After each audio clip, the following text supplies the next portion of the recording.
want to help you, but we have to take care of America first. Wait, you do know we're a U.S. territory, don't you? I mean, I do, but not many people know that. No. That's a joke, Edwin, but does it sum up how people really feel? Well, sometimes a joke is the best way to approach reality and to come across with a reality check for the media and everybody else. But I think there is a lot of truth in the joke that they made. What about your view of the coverage the past 11 days? Well, the reality is that it was a little bit slow prior to it. There were very few outlets that had actually coverage on the ground. And then right after, when it was clear the devastation and the impact of the hurricane, very few outlets were able to send crews down there. So there were difficulties in actually being able to report the story. Yes, because of the airport was closed, landing only by sight, and so there were a lot of difficulties. And surely as the transportation was restored and communications were restored, remember there were no cell phones, so the whole thing was very difficult to catch up. Thank you to all the ones that have gone down, because the coverage of this is going to make a big difference in how we move forward. Informing people about it. Tara, let me show you a soundbite from President Trump at that Alabama rally 2 Fridays ago. This was a couple days after the landfall. Actually, I'm not sure we have it, but 2 days after the landfall of Hurricane Maria, he's in Alabama at the rally. He acknowledges Puerto Rico and Florida and Texas. And he says, when one part of America hurts, we all hurt. And I found myself wondering, looking back at it this morning, where's that President Trump today?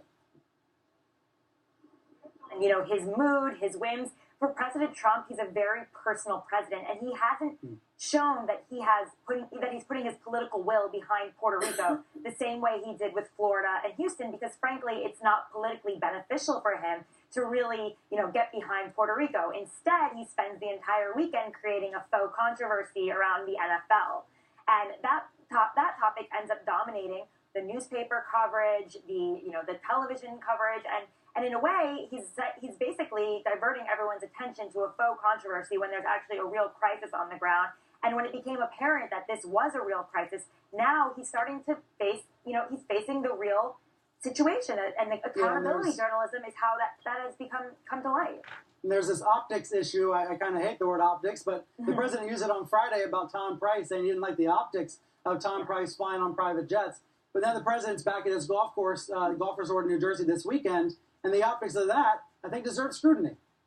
Exactly, especially for a president who spent for a person who spent a big part of his life not in public service, and who actually criticized the president before him for golfing during tragedy and during crisis. And it's amazing. I forgot about that. That's right. Yeah. Right, and one journalist pulled up a tweet that Trump put out in 2011 criticizing Obama for golfing during a crisis situation as well. And it's like there's a tweet for every moment in his presidency. So let's look ahead, Layla. You're there in San Juan right now. You've been going out to other parts of the island. What story do you most want to tell now? What are we not maybe seeing right now in the coverage? Excuse me, Ryan. It's just the need for medical attention. I went to my hometown, excuse me, and I was able to see my family, and that's the relief I needed on a personal level, to hug people and say, I'm glad to see you're okay. I'm glad to hear you, because again, cell phones aren't down. So many people in the U.S. right now are contacting me via social media to say, please check on my grandfather, on my aunt, on my brother, my sister. They're elderly. We haven't heard from them.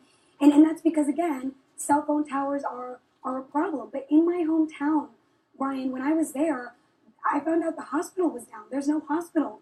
And so when I went to the shelter has people living in classrooms. The generator had been out for 6 days. And living in those classrooms, you had people with cancer, with HIV, with diabetes, children with asthma. It's a nightmare.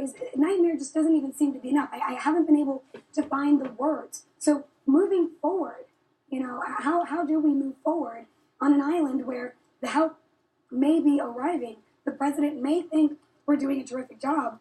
In the meantime, you have cancer patients in a classroom in the mountains in a town called Corozal with no power, no medical attention, no food.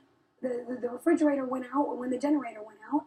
And so help is not arriving. And when the government says it is hard to get to some of those areas, that's why we went in on a chopper to see for ourselves. What do we see when we arrive, when we figure out how to get there, when the government doesn't? And what we found in so many of those places, we were the first to get there.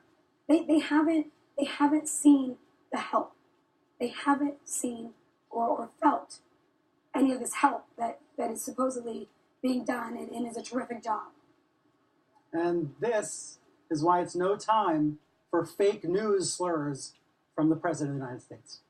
Thank you to the panel. When we come back, some breaking news about the President. Just when you thought you couldn't be shocked by a Trump tweet, he says Rex Tillerson is wasting his time trying to negotiate with North Korea. The breaking details right after this.